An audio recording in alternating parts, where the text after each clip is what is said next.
All right, we're live. I think we're live. Live. Finally.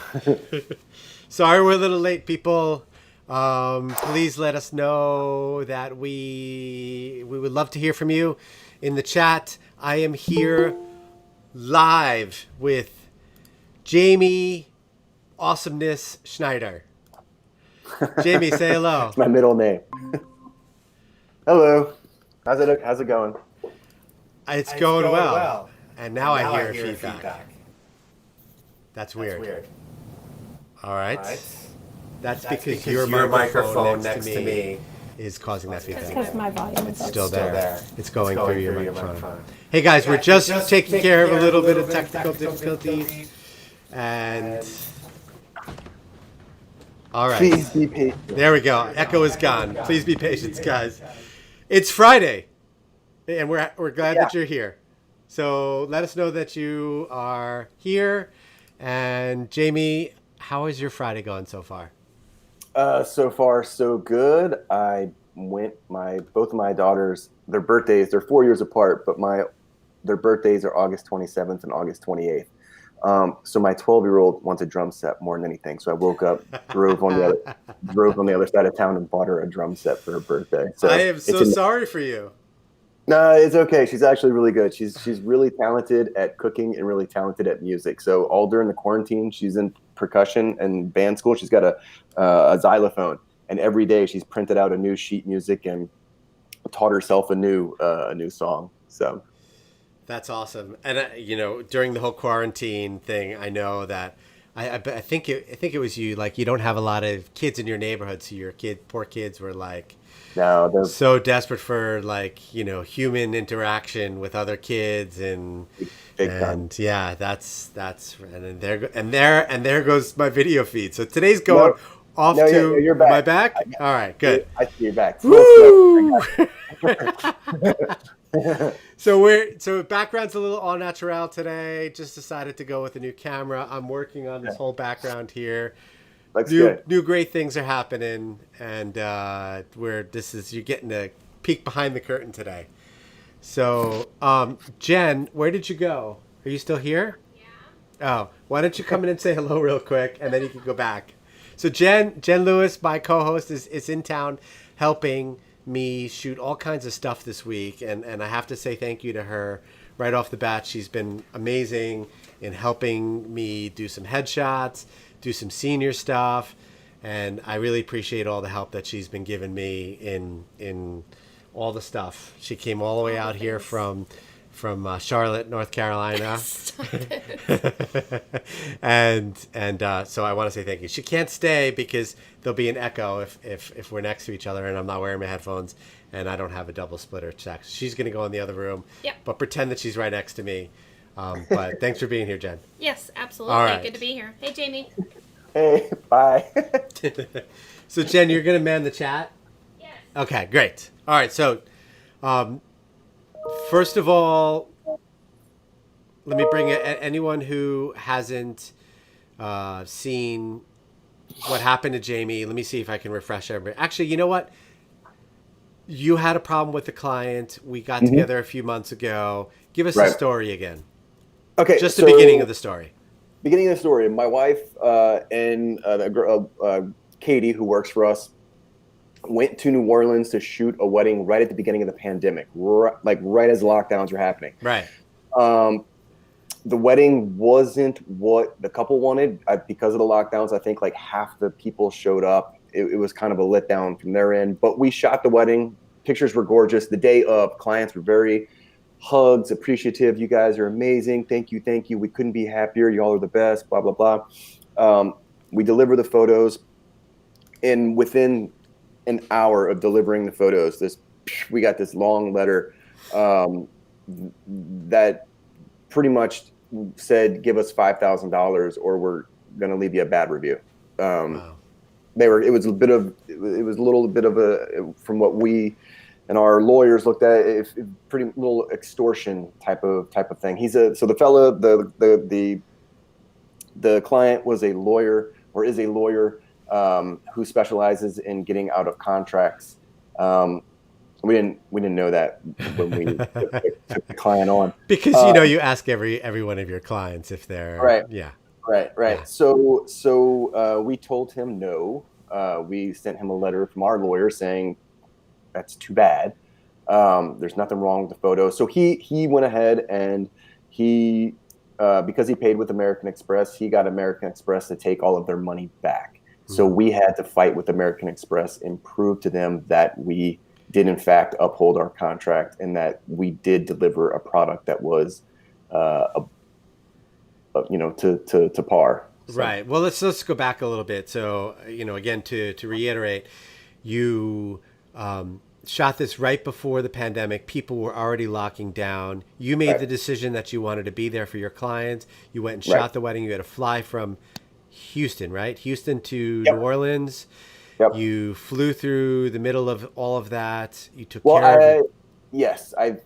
So my wife is the one that went. I think, did she fly or did she drive? I don't remember. That's right. Your wife went.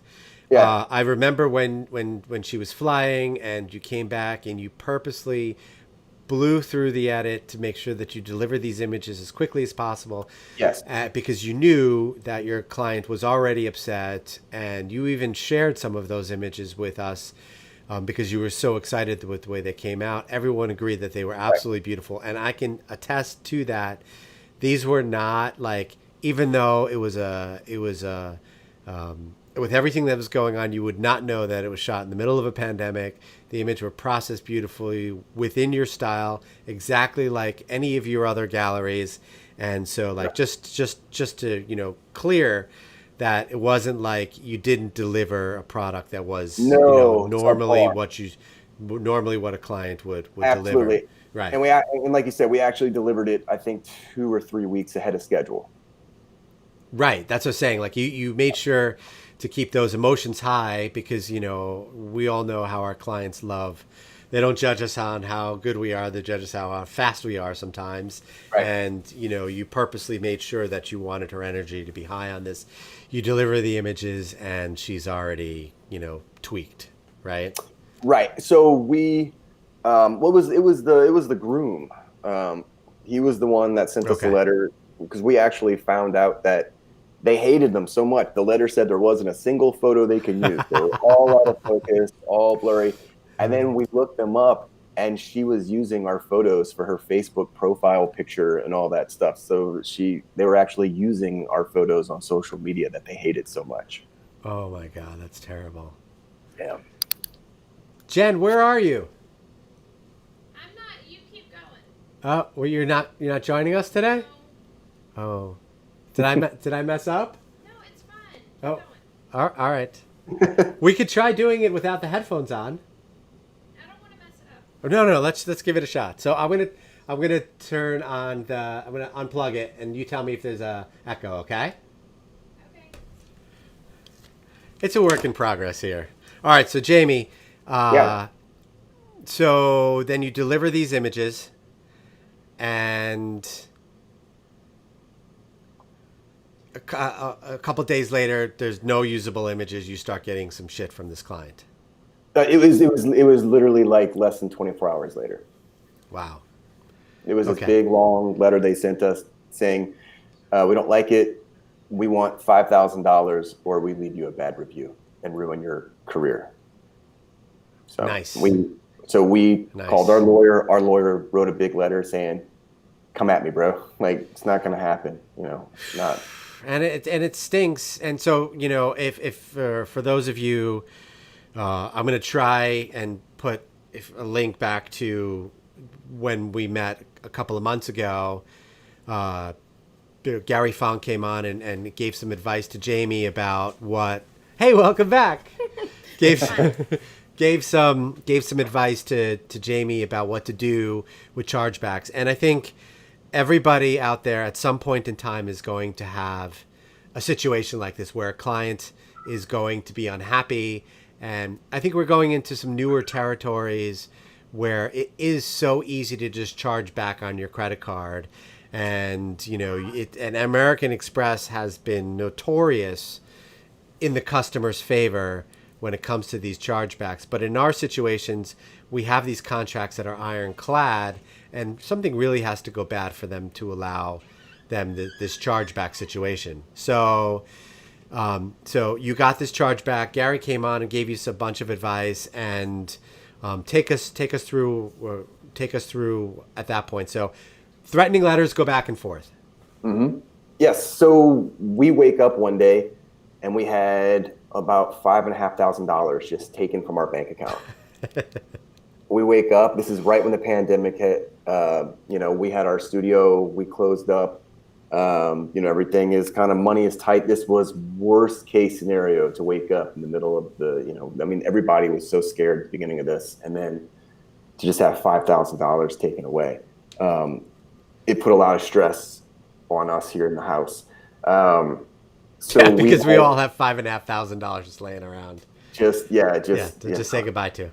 Right. So, and especially I think it was more of a frustration with us because we did the work. It would be different if we knew we messed up and we knew something was wrong. But we did everything. So we had to go with American Express. We had to go through Stripe and then through American Express because Stripe processed the payment, but American Express took it from Stripe. So then we had to submit everything to Stripe and then hope they can translate that to American Express. So we had no hopes of this happening. But what we had to take all of everything we had to submit our contracts that we had with them. We had to submit all of the email correspondence we had with the clients beforehand. Oh my gosh. We had to submit, we submitted pictures. But the hard part of this is you're only allowed to submit, I think it's like 15 megs of information. So I'm like, how do I submit all these photos? So I had to submit sort of low res photos, as many as I could, in a PDF format. So I had to resize, what do they call it? Those PDF compressors to, as many times as I could. I mean, when I say it might have been 20 megs or whatever it is. Yeah. I'm talking, it was like 19.99, as much information as we could send to them. And we submitted the gallery. We told them what we did. We told them we went ahead and we were there. We showed up. We stayed on time. They even charged back. The day of the wedding, they wanted my wife to stay an extra half an hour, and they paid for that like 2 days later, because we sent them an invoice afterwards, and they were like, oh yeah, no big deal. And they paid it. But if they were so unhappy with us, why would you, they said that in the letter, they wrote to American Express saying that my wife was rude and was not friendly, but my wife said they gave them, when they left, they were like giving hugs and y'all are the best. And then 2 days later, when they when they had to take care of the extra time, they were like, oh, everything's great, it was fine, you guys are awesome again. And then so they even refuted the extra time charge, which we were like, the guy's a jerk. The big lesson is the guy's a jerk, and that's the end of it. But I do think, and one of the things that we discussed, and I think it's important to mention, is that there's so much emotion wrapped up in a wedding. When something really bad goes wrong, they become, and it's not everyone, they become irrational people. And a lot of times they will use things like their skills. In this guy's case, he's a lawyer who negotiates contracts, and then he decides to use that against you. And I'd be willing to bet, if I were to interview this client later, that he was just being a man, taking care of his wife. Yeah. Because his wife felt, was probably crying, they didn't have the wedding that they wanted. And this is his way to kind of protect his family. And I first of all, I completely agree. I would like to interview him too. And I think that had a lot to do with it. I think they did not have the wedding of their dreams because of the pandemic. And that sucks. And they were trying to recoup what they could. Yeah. And they came after us because I think we were probably one of the bigger ticket items on their. I'd be curious. Do you know if they went after any other vendors? From what I understand, so they got married at the House of Blues, and Okay. they were House of Blues is kind of like an all-encompassing. They took care of it. Was the venue. The lady there was kind of the planner, and I think the House of Blues provided the cake and the flowers. Oh, wow. So I think it was just us and them, and maybe a couple of small little things, but like. And I think that guy knows he ain't gonna win against multi-million-dollar company like House of Blues. Right. So I think we were just that next tier, and he was just gonna try to recoup what he could. Yeah, and I'm sure. Yeah, and so anyone who's out there listening, if you guys have any questions, please put it in the chat. But so I just want to go back to all the work that you had to do, because I think there's a teachable moment there for other photographers, in the sense that having all your ducks in a row. So you had to set them your email correspondences, your receipts, tell me again exactly what you needed to send them. And I'm sorry, and so you were dealing with Stripe and American Express. Who were you sending what? So we had to send everything to Stripe. Everything went through Stripe, and then Stripe submitted it to American Express. Because Stripe was fighting on your part? Yes. Okay. So they were just our payment gateway. So that's where they had to get involved. So the thing that really made it difficult is because we're American Express business owners, business members too. So we tried to get on the phone with American Express, but they wouldn't talk to us because Stripe was the payment gateway. If we used American Express as our payment gateway, it would have been a lot easier. But because we didn't, it was much harder. And they were now, even though we're American Express members, and they're like, we love you, but not right now. So we had, like I said, we had to submit our contract, email correspondence, proof of what we delivered. We had to deliver proof. We could prove that they had gone into our gallery, which we use PicTime, and we can show when they logged in, and we can show how many times they had downloaded their photos. So we could then prove that the product was delivered. So and I'll just stop you real quick there. So I use PicTime as well, and it does send me an email for when someone downloads something. So that's, you never think that you would need it, but it does give you an idea of what your clients are doing. So just something to think about with your own clients down the road. I'm sorry, go ahead. Yeah, no. So that was actually a big deal, being able to prove that they. So now it wasn't so much a fight of we didn't deliver. Now it became a fight of, is what we delivered acceptable? And that was what we really had to prove. And let's be honest, what we do is up to interpretation of what people like. So like a movie or something. Some people are gonna like it, some people don't.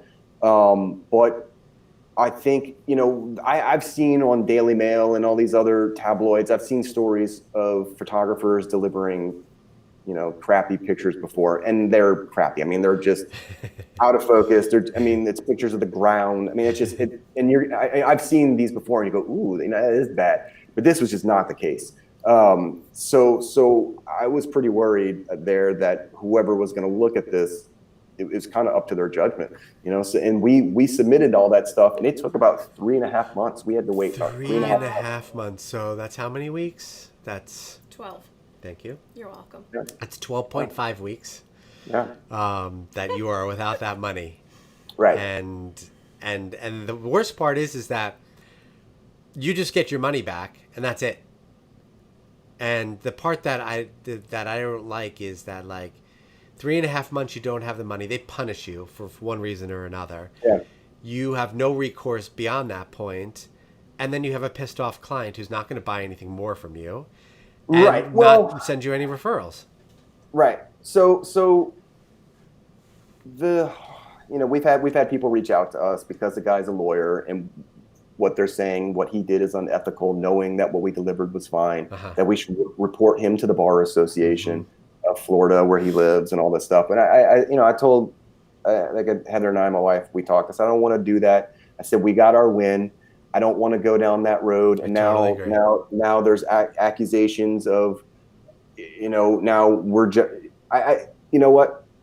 We got our money. He's salty about it. I know he's salty about it. They did end up leaving us a bad review on the Knot. Of course they did. But you know what? I'd rather have a bad review on the Knot than have my $5,000 that we earned. And you know what? There may be a lot of people that would go after them. And, if there's anything that I've learned, like 2 wrongs don't make a right. Yep. And, there's no benefit of you spending more time trying to punish these people rather than spending time just finding more work. And and that's really what it boils down to. And I'm sure you had a lot of friends of yours like, oh, you need to go out and report them. And sure, when it's their time. But I've called a few friends of mine who are lawyers who are like, give me his name. I can do this. I said, look, I just don't want that energy. I don't want any defamation suits coming back on me. Look, he wasn't happy for whatever reason. Like we talked about, he tried to get his money back, and by the grace of God, because I never win anything, I have the worst luck in the world, that they sided with us, and we did not, of course that we knew that was the right outcome to happen, but you never count chickens before they hatch. Now, I didn't tell you this, but I've known you for a few years now. Mm-hmm. I 100% knew you were going to win this. Really? I did. I did. And only because people who have their ducks in the row, like the information that you were needed to supply, you had it. And quick story, I worked for a wedding photographer many, many years ago when I first got started. This guy was notorious for holding people to their contracts, and he did not care. Like if you said you were going to do this and you didn't do this, and he would literally spend 2 evenings a year in small claims court with people that were suing him. This is before social media, and he never lost a case. And he never lost a case because he was always prepared. Here's my contract. Here's what you signed. I don't care what you're telling me.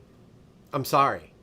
I'm not giving you your money back. And he never lost. And then, over the years hearing cases, as long as you're prepared with the information that you need. And I knew that you had all that stuff. And then to go it even further, the fact that you were able to provide him information like with the pick time gallery and all of that stuff. There's no way you were going to lose this. And to be honest, the pictures are beautiful. So I knew that as well. Thank you. Well, one learning thing we've done share now that with us. Yeah. Better prepare for ourselves is, and with the advice that I took from talking to Gary, is we had our lawyer look over our contract, and we had some new things put in our contract. And I think one of the biggest, this wasn't in our contract, but this is the one thing that could have bit us in the butt, I think. And I have it pulled up. I can read it to you what our lawyer added. Yes, please. That would be amazing. Section 21, it says the creative license of photographs delivered is left solely to the discretion of darkroom photography. Charges may apply for changes made to album and photographic retouching. Darkroom photography will deliver images deemed acceptable using their professional discretion and experience. Yep. So having that in our contract now can save us from people who say, I don't like this, or, hey, look, according to the contract, we deliver what we deem, what does it say? It doesn't leave anything up to interpretation at that point, right? It's cut and dry. Exactly.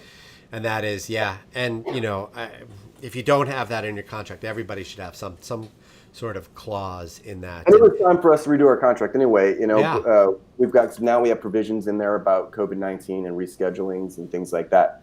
I would suggest anybody out there who does this professionally and have your lawyer look at your contract. I think it costs us like $300 to have them redo it. I mean, I know you're like $300, but when it comes to having $5,000 taken from you or whatever, you're going to wish you had a little more solid whole. I mean, we had a good contract to begin with, but we really kind of nailed down some holes that we found through this. Yeah. That's awesome. Jen, do you have any questions? No, I mean, is that the only, I guess, lesson that you got from this? Were there any, I mean, it sounds like there weren't any like red flags with a client or anything like that. No, and that's surprising. So we have always kind of prided ourselves on being a little selective in who we work with.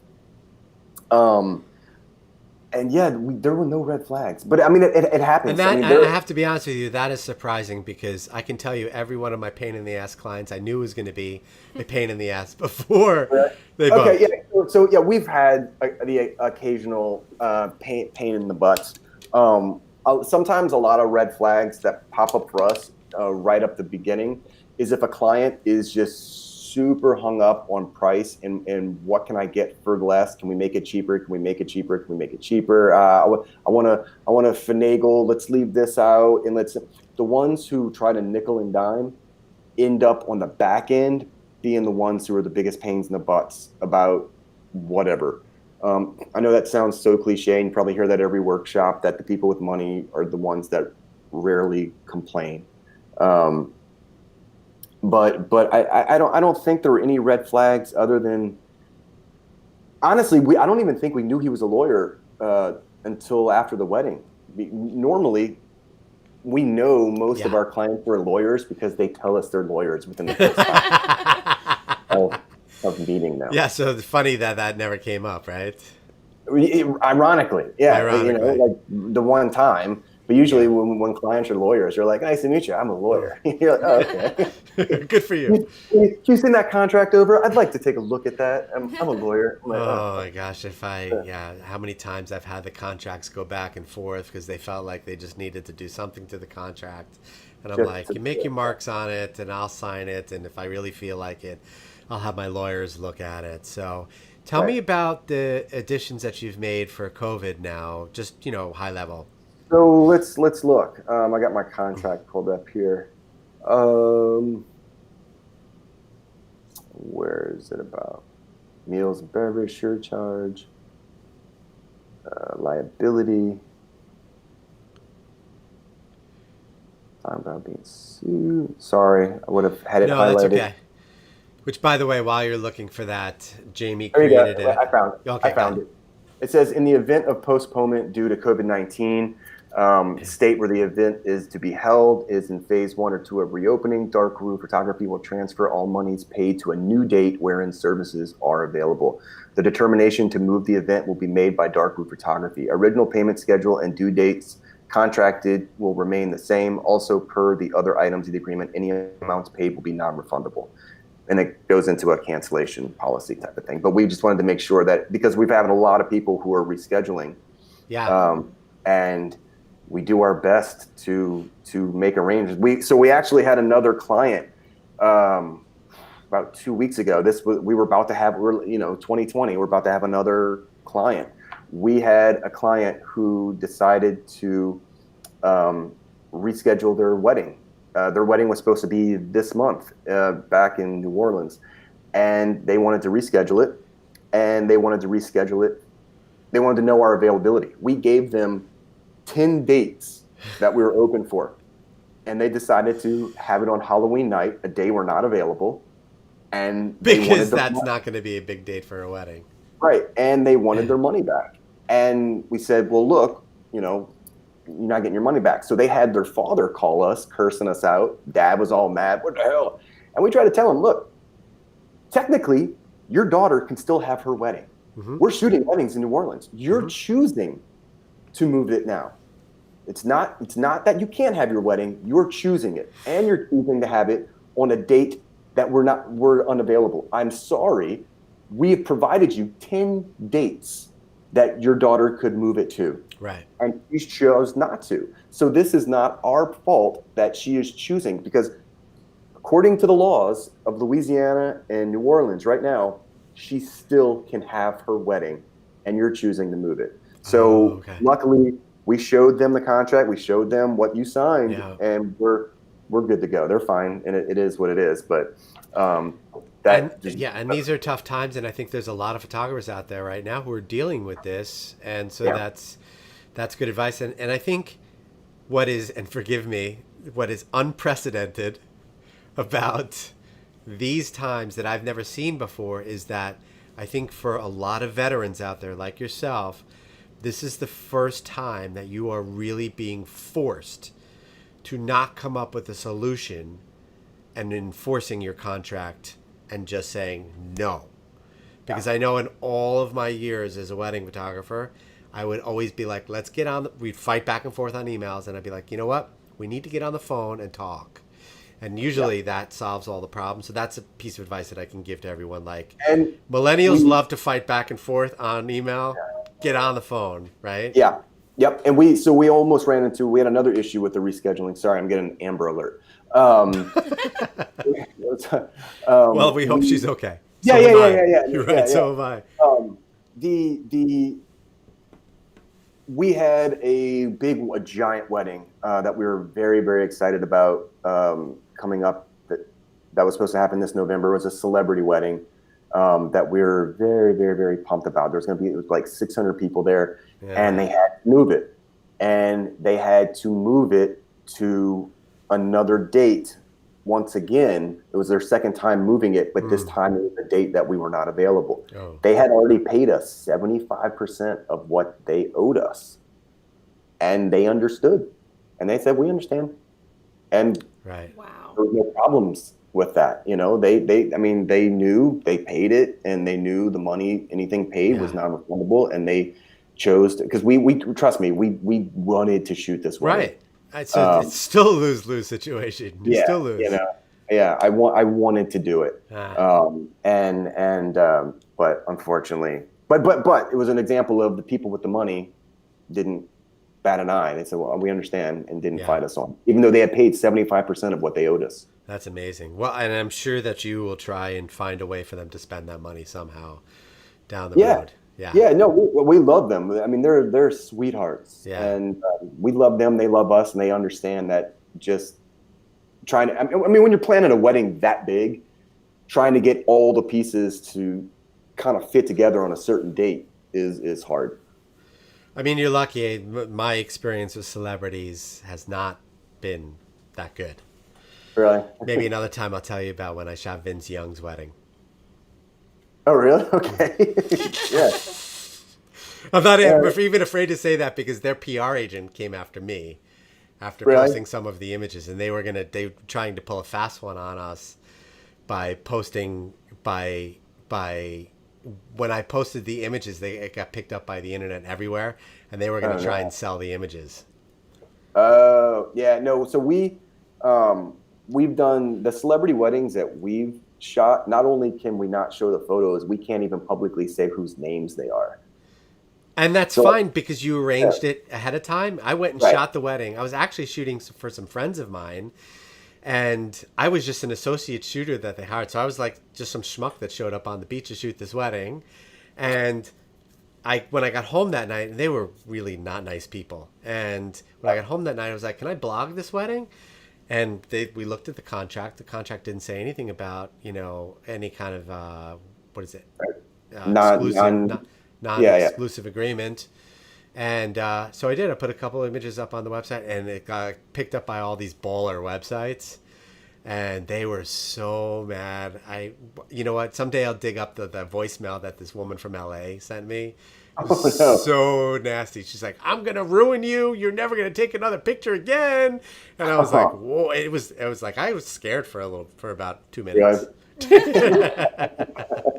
So anyway, all right. Well, I think I don't see any other questions. Jen, if you have any questions, we can probably wrap up here. But I, really appreciate you giving us the update and all that. And I appreciate the help. Bringing Gary on the first time we talked, because at that time I was like, man, I want my $5,000 back. I know you were sweating it, and I think Gary did get some good advice. So for those of you out there who want to watch I'll put the replay in this if you're watching at the end in the end card. But it's Gary does have some good advice, because he dealt with some two really difficult clients, and that guy shot 1 million weddings. So but I'm proud of you for working through it and and doing all that. And you know, I loved seeing that post with you the other day with the stack of hundreds.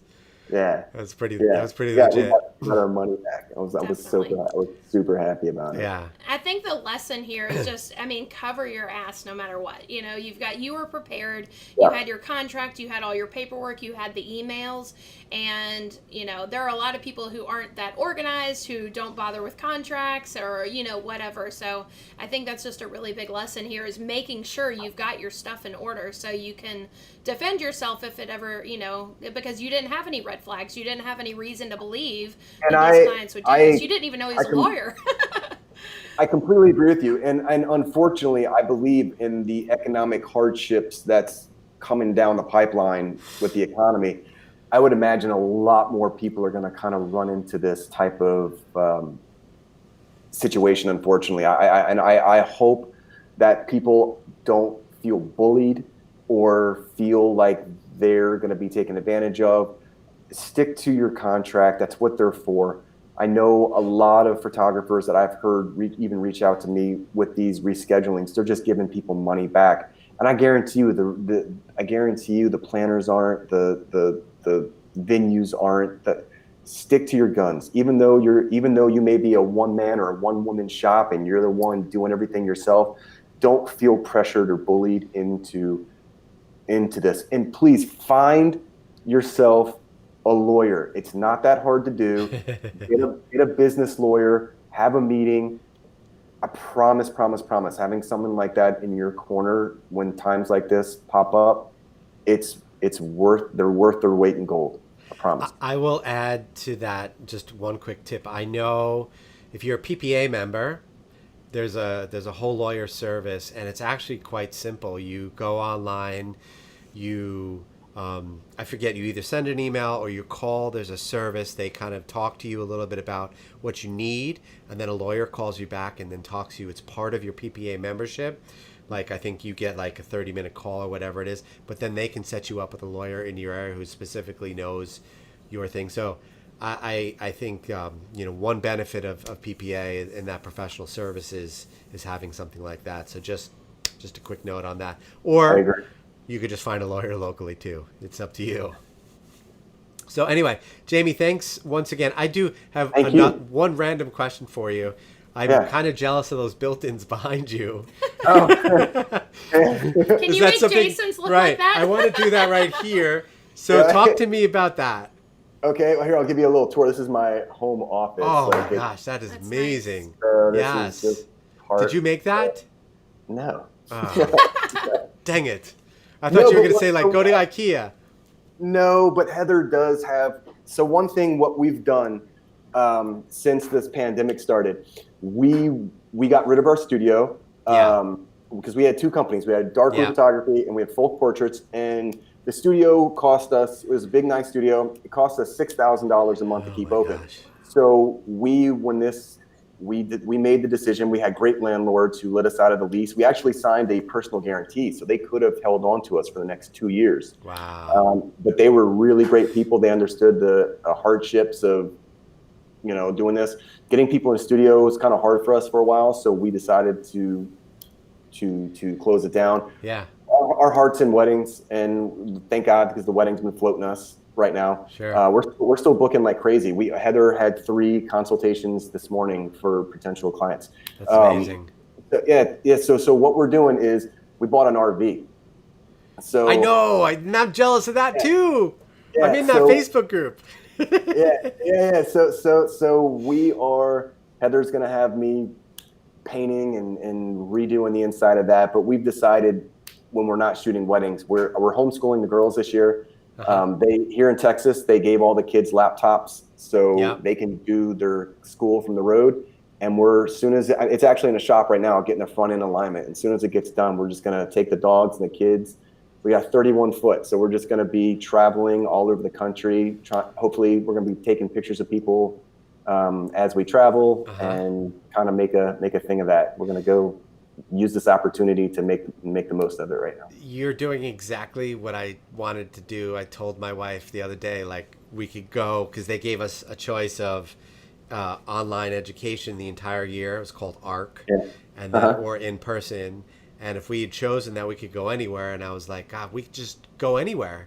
And that's what you guys are doing. So good for you guys. You got a driveway here in St. Louis anytime you need one. Hey, definitely. I'll even cook for you and your family. I'd love to meet the rest of your family.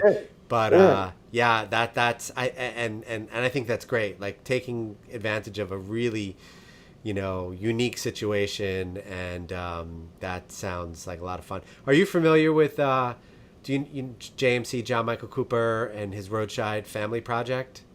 No. Okay, so I'll share a link with you where you can probably look it up too. John Michael Cooper is a Las Vegas photographer, and a few years ago, he actually did it in a couple of different phases. And if you go to my Facebook profile picture, is one of the pictures that he took of my family. But a few years ago, he decided that all of his friends' families did not have family pictures.